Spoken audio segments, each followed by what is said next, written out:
प्रतिवर्ष भली चलित वर्ष कटक जिला चौद्वार पौरपालिका 10 number ward Jajati Keshari club परिसर में शुभेन्दु सामल अध्यक्षतार 47तम वार्षिक उत्सव अनुष्ठित हो जाइछि। अनुष्ठित कार्यक्रम में आंचलिक कलाकार मानकु नहीं नाट्य परिवेषण करा ଏହି ଉତ୍ସବରେ ମୁଖ୍ୟ ଅତିଥି ଭାବେ ଚୌଦ୍ୱାର କଟକ ପୂର୍ବତନ ବିଧାୟକ ପ୍ରଭାତ ରଞ୍ଜନ ବିଶ୍ୱାଳ, ବିଜେପି ନେତା ଜ୍ଞାନେନ୍ଦ୍ର ସ୍ୱାଇଁ, ସୁବ୍ରତ ସାମଲ, ବରିଷ୍ଠ ବିଜେପି ନେତା ପ୍ରଶାନ୍ତ କୁମାର ହୋତା ପ୍ରମୁଖ ଯୋଗ ଦେଇଥିଲେ। କାର୍ଯ୍ୟକ୍ରମରେ ଅନୁଷ୍ଠାନ ପକ୍ଷରୁ प्रत्येक वार्डर महिला स्वयं सहायक गोष्ठी, आंचलिक महिला महासंघ, वरिष्ठ नागरिक मानकु अतिथि माने संबर्धित करथिले। शुभेन्दु सामल चौद्वार पौर परिषदर उपाध्यक्ष तथा जजाति केसरी क्लबर सभापति। देखो जजाति केसरी क्लब समग्र चौद्वार अंचल एक अग्रणी क्लब, सामाजिक अनुष्ठान, स्वेच्छासेवी अनुष्ठान। आज उद्घाटन सरी जजाति केसरी क्लबर 47 वर्षर ये हूँ सांस्कृतिक पर्व, वार्षिक उत्सव। नाट्य संसद तरफ 2 दिन आम निजस्व कलाकार क्लबर जो मैंने सब आमर पदपदवी अच्छा, कार्यकर्ता अच्छा, कर्मकर्ता अच्छा, से 2 दिन गोटे सांस्कृतिक कार्यक्रम ड्रामा हो भारी अभूतपूर्व भाव में ये जनसमर्थन, हजार हजार लोक ये आमर 2000 चेयर पड़ी।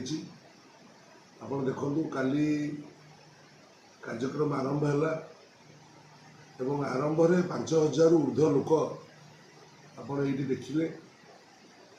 तेणु ये गोटे पारंपरिक ढंगर आम करुचु।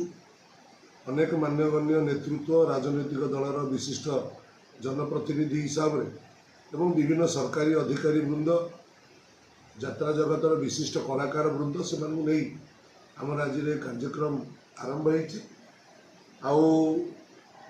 समापन भी हम शनिवार दिन उद्यापनी उत्सव। उद्यापनी उत्सव रे बहुत कार्यक्रम अच्छी, लटरी उठाण आरंभ करी आमर विभिन्न नागरिक संवर्धना अच्छी।